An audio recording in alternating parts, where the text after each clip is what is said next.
안녕하십니까. 이어서 경남 소식입니다. 최근 문재인 대통령이 공공기관 신입 직원의 30% 이상을 지역 인재로 채용하도록 주문해 지역사회의 기대감이 커지고 있습니다. 당장 올 하반기부터 공공기관의 실행이 예상되는데 실질적인 효과를 내기 위한 과제를 김준원 기자가 살펴봤습니다. 창원지역대학 전자공학과 4학년인 설상화 씨. 설 씨는 전력 분야 공공기업 취업을 준비하고 있습니다. 특히 정부가 지역인재 채용 할당제를 추진한다고 해 취업 준비에 더욱 매진하고 있습니다.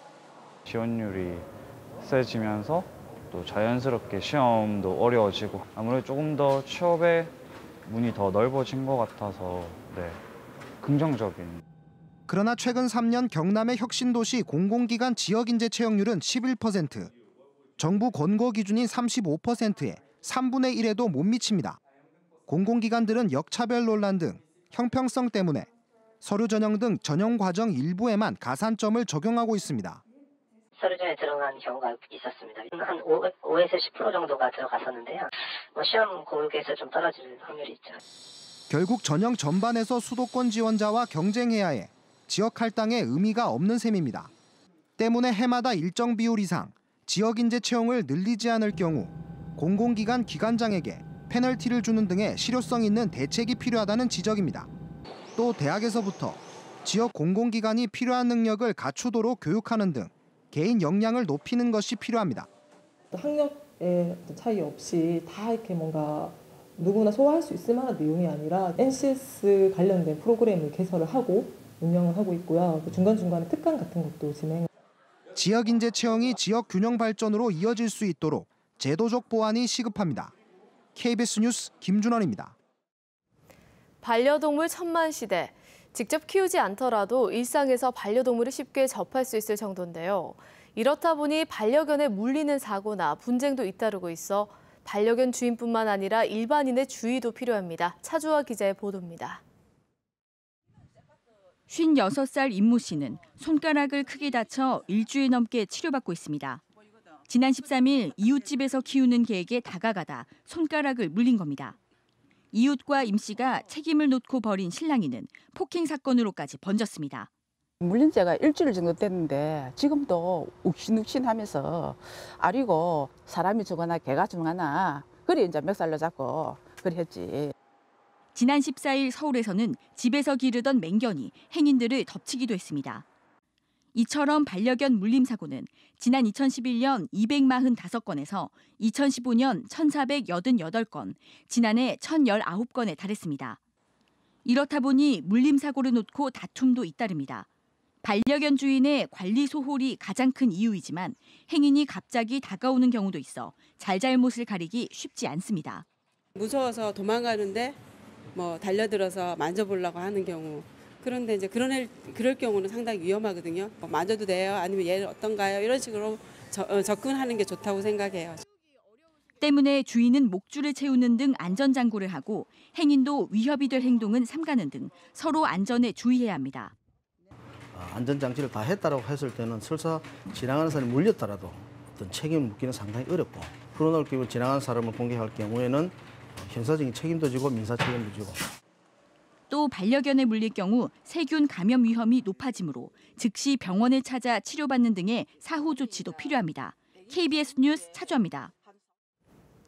지역을 연고로 하는 프로스포츠 팀들의 눈부신 활약을 펼치고 있습니다. NC다이노스가 기아 타이거즈와의 3연전을 모두 이겨 공동 1위로 올라섰고 경남FC도 18경기 연속 무패 신기록으로 1위를 굳건히 지키고 있습니다. 송현준 기자가 보도합니다. 7회까지 6대2로 기아에 뒤지고 있던 NC다이노스. 권희동 선수가 3전 홈런을 치며 1점차 추격의 고삐를 당기더니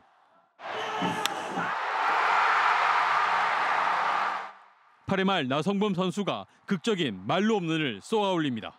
좀 더 한 경기 한 경기 집중했습니다. 좀 그러다 보니까 선수들이 좀 한 경기 저도 한 타석 좀 소중히 여기고요. 좀 집중했던 게 좋은 결과가 나온 것 같습니다.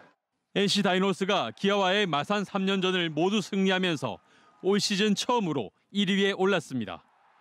선발진이 제자리를 찾지 못하고 있고 맨식과 스크럭스, 박성민 등 주축 선수가 부상으로 빠져 있지만 기존 선수들의 분전과 후보 선수들의 맹활약이 공백을 훌륭히 메운 겁니다. 이번 주 상대 전적에서 앞선 넥센과 롯데를 상대로 경기를 펼치고 다음 달 스크럭스와 박성민의 복귀가 예상돼 NC의 상승세가 이어질 전망입니다. 경남FC는 연속 무패 기록을 18경기로 갱신하며 챌린지 리그에서 압도적인 1위를 달리고 있습니다. 내후 외환으로 지난 2015년 챌린지 리그로 강등됐지만 김종부 감독의 지도력과 외국인 선수 말컹의 활약으로 내년 클래식 리그 승격에 순항 중입니다. 경남이 버틸 수 있고 또 대등하게 중위권 이상으로 진입하고 가져가려면은 지금 선수들의 멘탈이라든지 여러 가지 동기부여라든지 이제 이런 거를 맹활약하며 1위를 기록한 지역 연고 프로 구단들이 더운 여름 지역 스포츠 팬들의 가슴을 시원하게 만들어주고 있습니다. KBS 뉴스 송현준입니다. 영남권 소식입니다. 극심한 가뭄이 이어지면서 겨울에 유행했다가 봄이 되면 사라졌던 수인성 전염병인 노로바이러스까지 활개치고 있어 보건당국에 비상이 걸렸습니다. 때이른 불볕더위에 식중독 환자도 급증하고 있습니다. 보도에 강성원 기자입니다. 20살 김윤정 씨는 지난주 가족들과 강원도의 한 뷔페 식당에서 생굴을 먹은 뒤 갑자기 복통과 설사 증세로 병원을 찾았습니다. 진단 결과 여름철에는 좀처럼 나타나지 않는 노로바이러스에 의한 식중독. 배가 너무 아프고 몸에서 열도 나는 것 같기도 하고 해서 화장실도 왔다 갔다 그래서 다음 날에 병원에 갔더니 식중독 진단을 받았습니다. 노로바이러스는 오염된 물이나 음식을 통해 감염되고 사람 분비물을 통해서도 전염됩니다. 주로 11월부터 3월 정도까지 유행하는 겨울철 유행 바이러스로 알려졌습니다.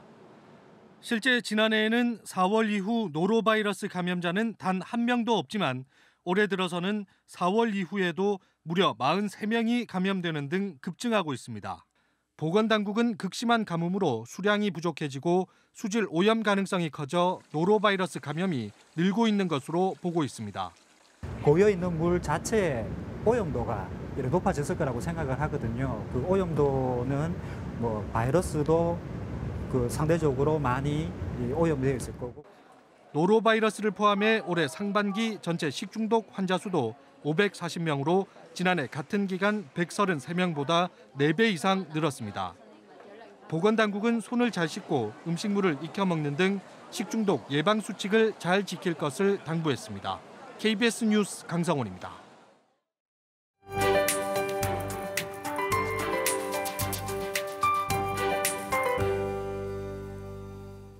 주말에 이어서 어제도 내륙 곳곳에서 강한 소나기가 이어졌습니다. 경남 합천에는 또 한 번 호우주의보가 내려지며 시간당 20mm의 강하고 많은 비가 내렸는데요. 갑작스러운 소나기는 오늘도 계속되겠습니다. 비구름은 주로 서부 내륙을 중심으로 발달하겠지만 대기가 불안정한 탓에 강수구역이 매우 유동적입니다. 나가실 때에는 반드시 우산을 챙기셔야겠습니다. 오늘은 동해상에 위치한 고기압의 가장자리에 들면서 구름이 많겠고 곳곳에서 소나기가 내리겠습니다. 현재 경남 지방은 흐린 하늘 보이며 안개 낀 곳이 많습니다. 오늘도 큰 더위는 없겠습니다. 현재 동부 지역이 21도 안팎으로 어제와 비슷하게 출발하고요. 한낮에는 27도 안팎에 머물겠습니다. 경남 서부 지역도 거창과 합천이 20도로 어제와 비슷한 기온 보이고 있고요. 한낮 기온 25도에서 28도가 예상됩니다. 해상에는 계속해서 안개가 끼는 곳이 있겠고 오늘 오전까지 남해 동부 해상에는 비가 내리겠습니다. 현재 제주도 남쪽 해상에 자리하고 있는 장마전선은 목요일쯤 북상하기 시작할 텐데요. 경남 지방은 금요일부터 영향을 받으며 비가 내리겠습니다. 당분간 큰 더위는 없겠습니다. 기상정보였습니다. 대우조선협력사 대경기업이 제조 관련 단순 종사원으로 5명을 뽑습니다. 모집 대상은 20세에서 50세 사이로 학력 무관합니다. 대우조선협력사인 가설물 설치업체 덕상기업이 발판 설치 작업자 20명을 모집합니다. 학력 무관하며 최저시급 이상이 지급됩니다. 거제에 있는 도장 도금업체인 삼록이 제작품질 담당 사원을 1명 뽑습니다. 5년 이상 경력자를 우대하며 연봉은 3천만 원 이상입니다.